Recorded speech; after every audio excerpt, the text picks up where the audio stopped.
Bueno, titulé esta tertulia preguntándome si la lengua era machista.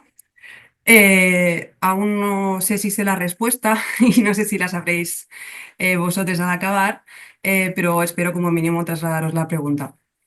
Os explico un poco porque primero haré un análisis de cómo funciona el género en diferentes lenguas del mundo. Y después me centraré en el análisis de dos libros que hablan sobre esta temática aplicado en la lengua catalana para terminar con algunas reflexiones más. Entonces, veréis que me centro un poco en el catalán hacia el final de la charla. Eh, no creo que os suponga ningún problema si hay gente que no lo habla, porque los ejemplos son totalmente extrapolables al castellano. Solo hay alguna particularidad por la situación del catalán, pero aparte de eso, creo que se podrá entender sin problema. Entonces, bueno, pues os lanzo otra pregunta, es si el género gramatical y el género humano son lo mismo. Lo único que esta sí que la respondo ya. No son lo mismo. Por un lado tenemos el género humano, que sería pues, la manera de clasificar que tiene una sociedad a las personas a través de atributos, características, roles, comportamientos a las personas. Entonces, es un constructo social y encontramos un abanico muy amplio de géneros, como el no binario, queer, mujer, dos espíritus, género, hombre, género fluido y un largo etcétera. Y por otro lado tenemos el género gramatical. El género gramatical es un sistema de clasificación arbitrario de los sustantivos. De todas las lenguas del mundo, solo un 20% de lenguas utilizan el género gramatical. Las demás no tienen género. Entonces, de este 80% os he puesto 5 ejemplos, pero no voy a entrar a hablar de las lenguas que no tienen género. Un ejemplo sería la lengua de signos catalana, el mandarín, el húngaro, bengalí, armenio y un largo etcétera. Vale, de las lenguas que sí que tienen género gramatical, es decir, de este 20%, veremos que también hay un gran abanico en cuanto a cómo usan esas categorías, esa manera de clasificar los sustantivos. Las lenguas bantúes son de las que más clasificadores, bueno, más géneros tienen, y he cogido de ejemplo el Fula, que es una lengua que se habla en Guinea y Nigeria, que tiene hasta más de 20 géneros.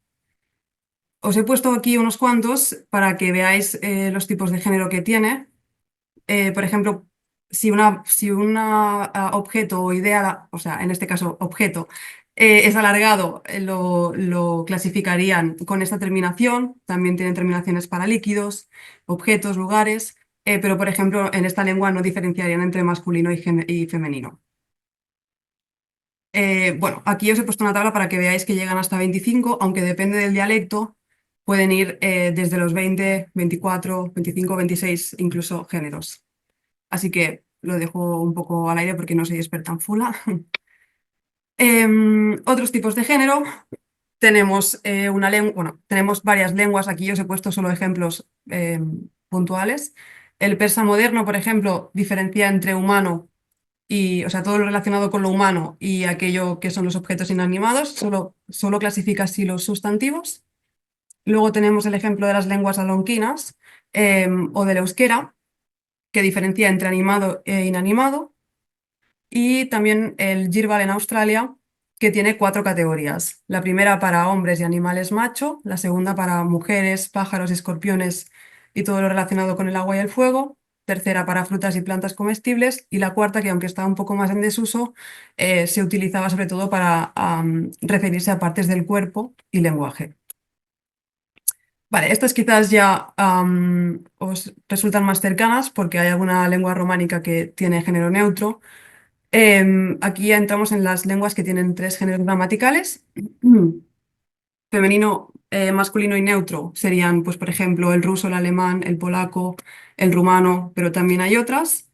Y las lenguas chinook que utilizan masculino, femenino o indiferente. Vale.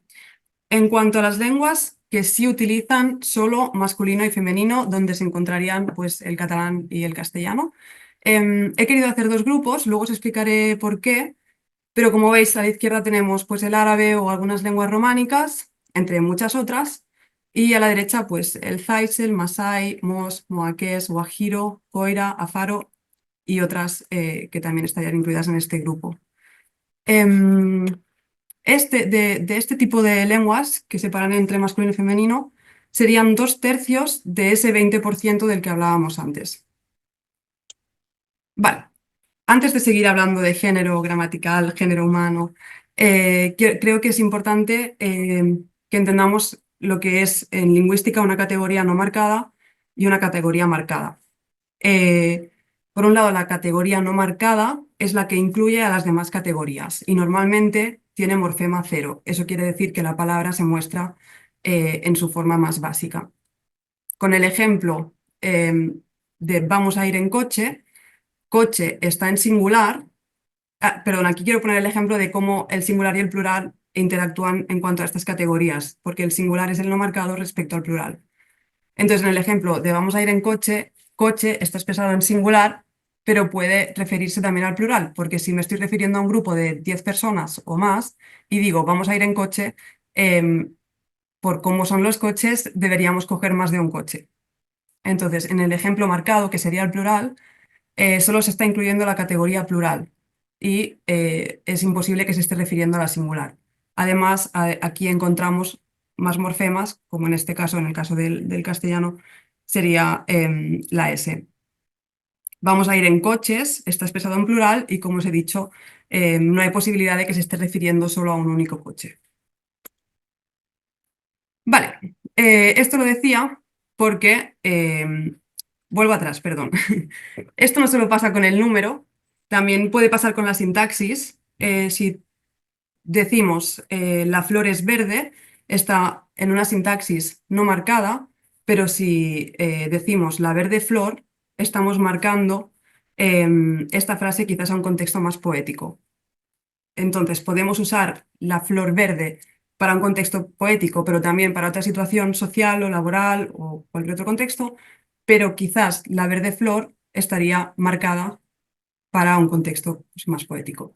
Además de con la sintaxis y el número y otras cuestiones en la lengua, pasa lo mismo con el género.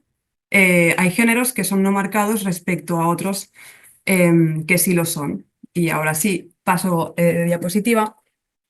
Antes separé en dos grupos las lenguas porque las de la izquierda, donde están el catalán, el castellano, el árabe, etcétera, utilizan el masculino como categoría no marcada y el femenino como categoría marcada. Como hemos comentado, la categoría no marcada estaría incluyendo a la categoría marcada.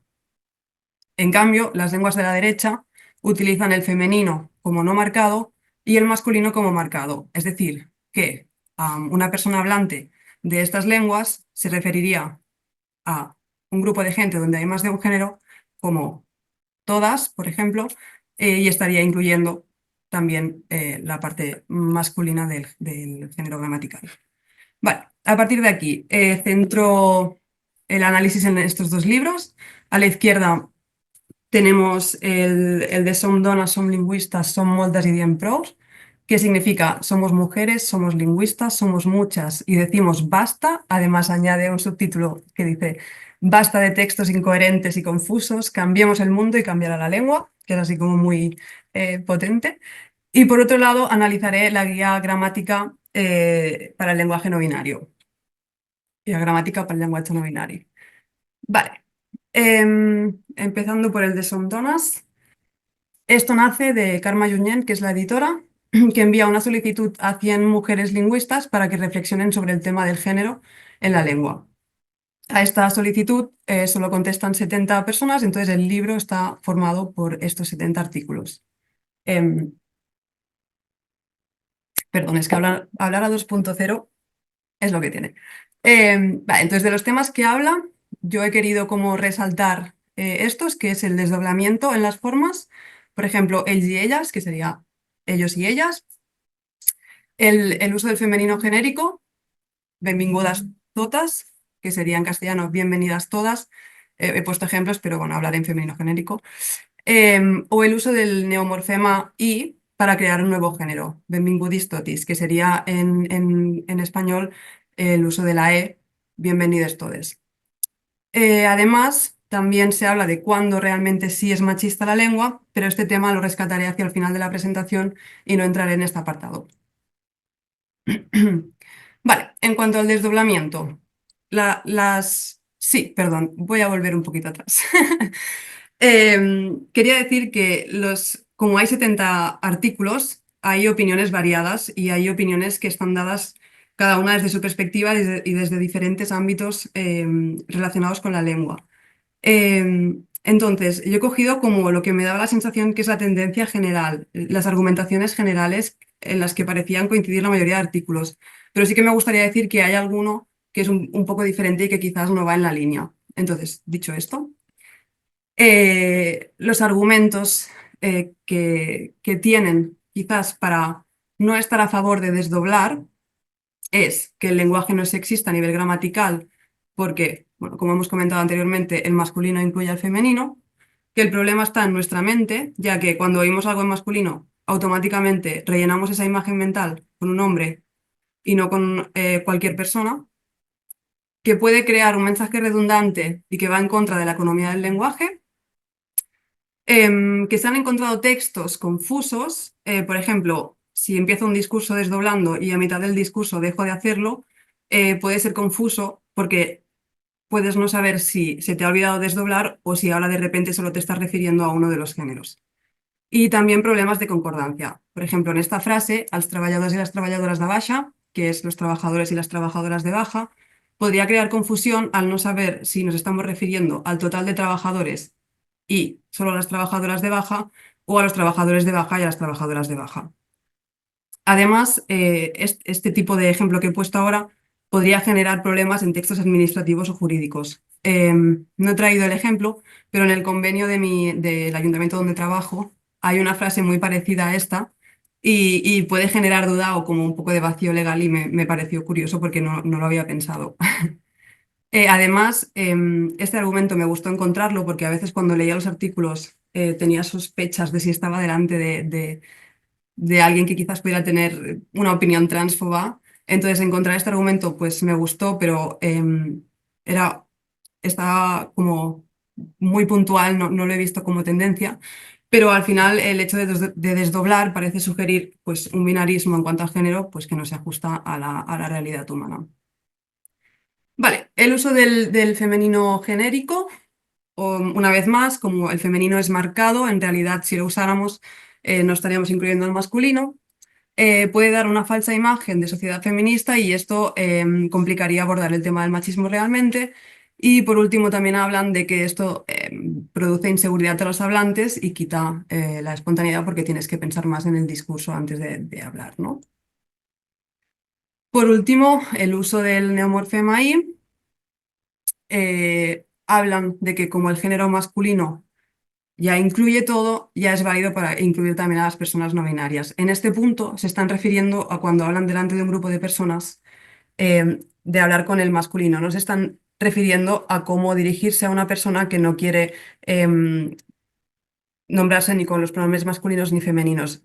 De hecho, creo que es una de las cosas que me faltan de este libro, que es que no da soluciones ni propuestas para esta problemática. Además, también hablan de que usar este neomorfema es modificar mucho la lengua porque se está modificando a nivel estructural, o sea, gramaticalmente, pero, por ejemplo, si fuera un cambio léxico sería algo mucho más fácil. Entonces, como que esto es demasiado.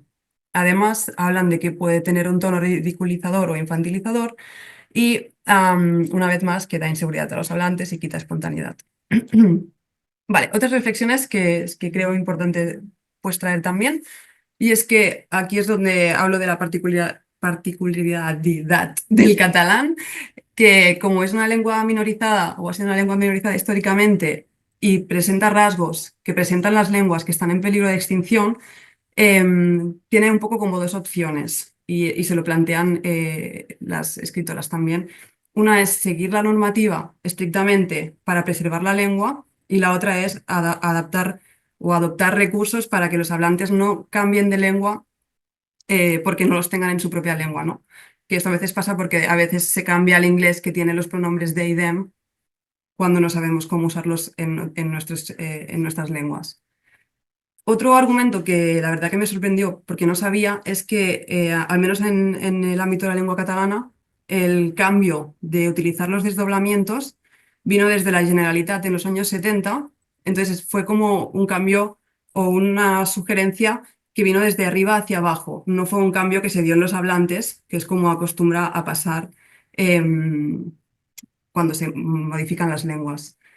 Y por último, una de las argumentaciones que se utilizan bastante en todos los artículos es que las lenguas que hemos visto antes, que utilizaban el femenino como genérico, como no marcado, según estos artículos, dicen que no están o no se hablan en comunidades que sean más feministas. Entonces se plantean si realmente cambiar la lengua cambiaría eh, la, la comunidad, ¿no? De esto no he encontrado información, pero sí que he encontrado un artículo de la lengua guajiro que utiliza el femenino como no marcado, que según Pérez de Borgó, sí que está en una sociedad donde prevalece el matriarcado y su organización está dada por clanes matrilocales. Pero más allá de este artículo no he encontrado mucha información. Creo que se debería investigar en profundidad muchas lenguas, muchas comunidades para poder tener estas conclusiones. Vale. Dicho esto, si queréis pasamos al siguiente libro, que es la Guía Gramatical de Lenguaje No Binario. Está escrito por personas no binarias y bueno, que están relacionadas con la lengua catalana y los temas que he querido destacar son las propuestas actuales en cuanto a la problemática de género, los usos del lenguaje no binario, el lenguaje inclusivo, que tampoco lo hablaré ahora, sino que lo rescataré hacia el final. Y aunque no hablaré de esto concretamente, sí que quería comentar que estas personas han creado al final del libro una guía gramatical para saber cómo aplicar el neomorfema y en todos sus usos. Es decir, que han hecho una currada de trabajo y quería comentarlo, aunque no vayamos a verlo aquí porque sería demasiado lingüístico. Vale, propuestas actuales que ya hemos visto serían el desdoblamiento, como primos y primas, palabras colectivas, la gente joven, o la metonimia, en vez de decir el director, la directora, el directore, pues utilizar la dirección. El femenino genérico, que también lo hemos visto, y el lenguaje no binario. Entonces vamos a ir directamente al lenguaje no binario.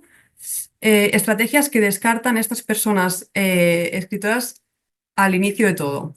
La arroba y la X. Principalmente porque no se pueden pronunciar oralmente y una lengua en realidad está basada en la oralidad, no se puede pensar en la lengua solo a través de la escritura. Además, porque son capacitistas, es decir, si hay una persona que no puede acceder a la información de manera visual y necesita un lector de texto, el lector de texto no está preparado para leer estos símbolos. Y por último, que la arroba recuerda a las formas del castellano o a, y en catalán no tiene tanto sentido porque no funcionan así los desdoblamientos en femenino y masculino.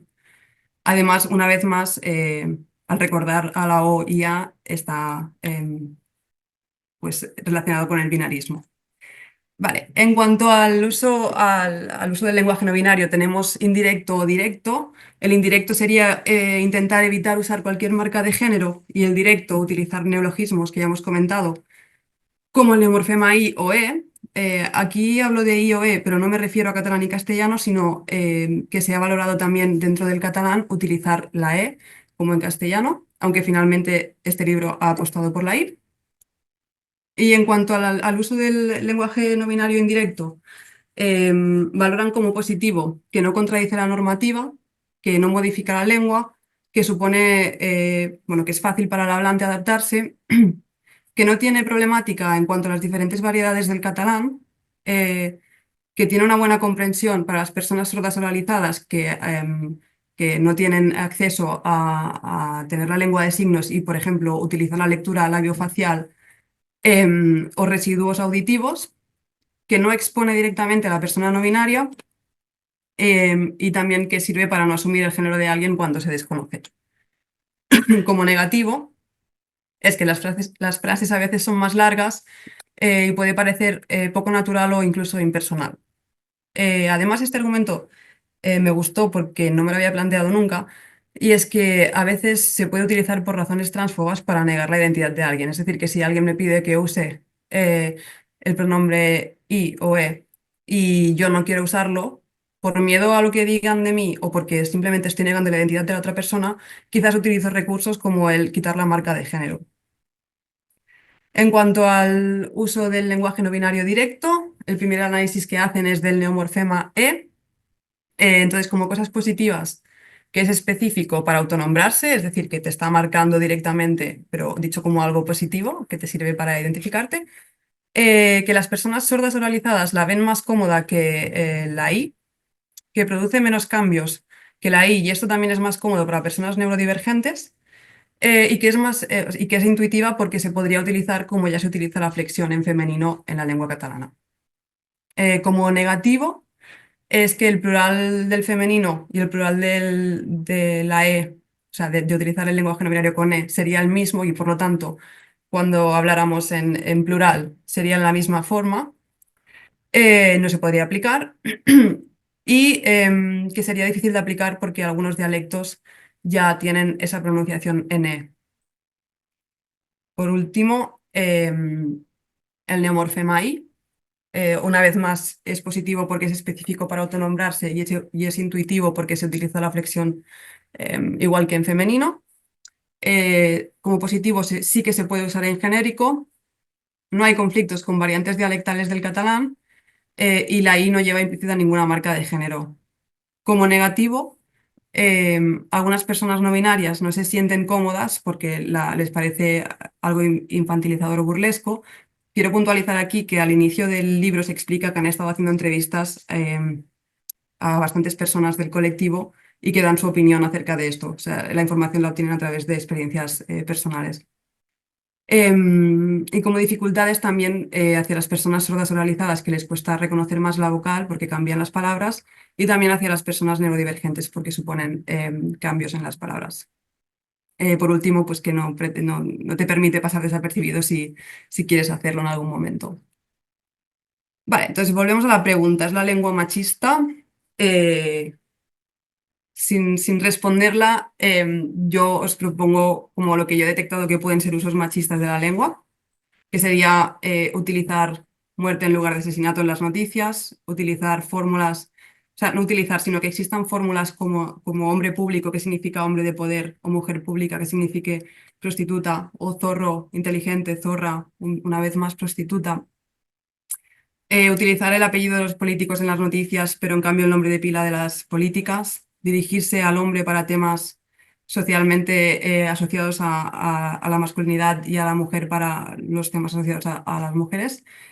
Que se utilice señorita en contextos donde veríamos impensable utilizar la palabra señorito. El mansplaining es una forma de usar el lenguaje de manera machista. Los piropos, los chistes, estereotipos y un largo etcétera.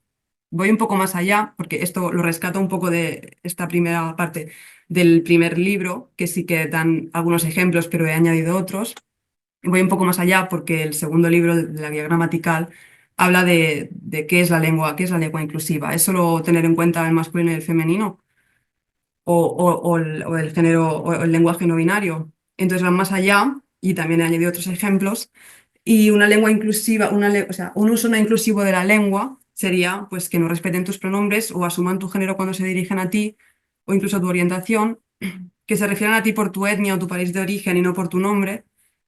En Cataluña se da mucho este fenómeno que es que si una persona catalana blanca se encuentra con una persona racializada, directamente habla en castellano porque asume que no es de Cataluña la otra persona y que por lo tanto no sabrá hablar catalán.